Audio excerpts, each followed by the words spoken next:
You know how everyone tells you that getting smart means years and years of school and a mountain of debt? Well, what if that whole path doesn't actually get you to the finish line you were hoping for? Okay, let's just be brutally honest for a second. Sometimes all that super formal education just makes you really, really good at writing a very articulate post on the internet about how you're struggling. It's a funny thought, but there's a kernel of truth there, isn't there? So if that well-trodden path isn't the guaranteed answer, then what is? The great news is that getting smart might actually be a lot simpler than we've been led to believe. It's a skill you can build, not just something you're born with.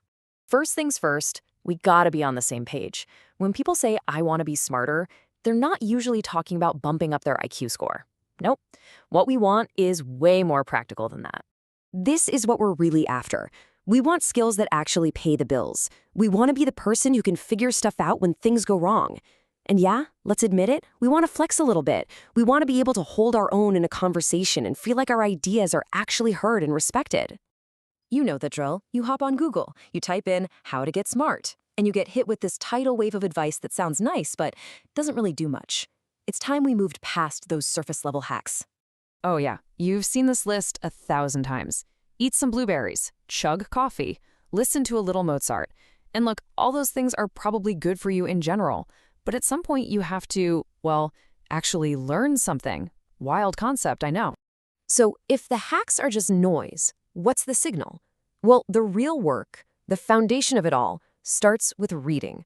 But, and this is a big but, it's not just about cramming your head with facts. It's about how you share what you learn. Look, there are basically two ways to do this. You can be the, well, actually, person who just makes everyone around them feel small.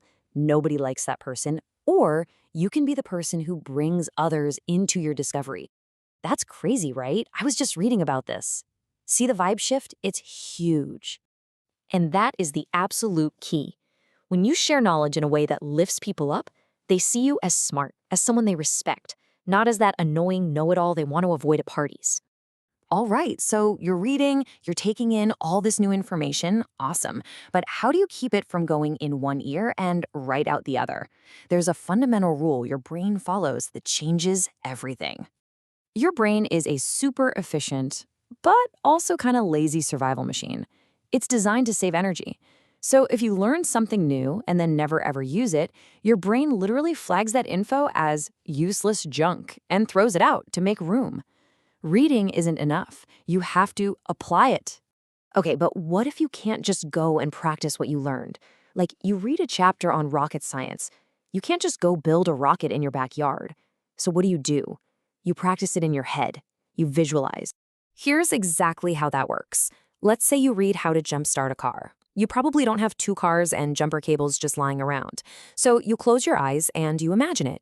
You see the hoods popping open, you mentally connect the red clamp to the positive terminal, then the other red clamp. You play out every single step in your mind. By doing that, you've tricked your brain into thinking you've actually used that information. It all boils down to one simple thing. You have to make your brain care. You have to create a scenario, even a totally imaginary one, where that piece of information becomes useful. Honestly, this is the entire principle behind how school works. I mean, seriously, what is a test? It's just a fake situation your teacher invents to make knowing the parts of the cell suddenly seem really, really important for about an hour. And that's exactly why we forget everything the second we walk out of the final exam. The made-up situation is gone, the danger has passed, and your brain immediately goes, phew, okay, that was useless. Let's delete it. And poof, it's gone.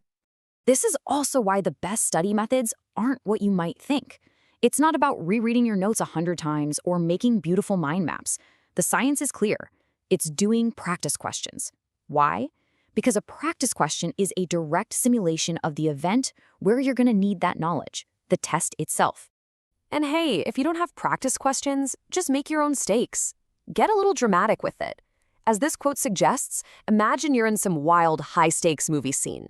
I guarantee your brain will suddenly decide that remembering what mitochondria are is a life-or-death situation. So, all of this brings us to a surprisingly powerful and totally overlooked tool in the quest to get smart: the humble textbook. Think about it. Textbooks are the ultimate format for this. They cut out all the fluff, all the stories, and give you pure, distilled information. And then, what's at the end of every chapter? practice questions. They force you to use it right away. It's a pretty wild thought, isn't it? In this age of endless YouTube videos, podcasts, and articles, could it be that the dusty old textbook, with its perfect combo of information and forced application, is actually the single most effective tool for getting smarter that most of us have just left on the shelf?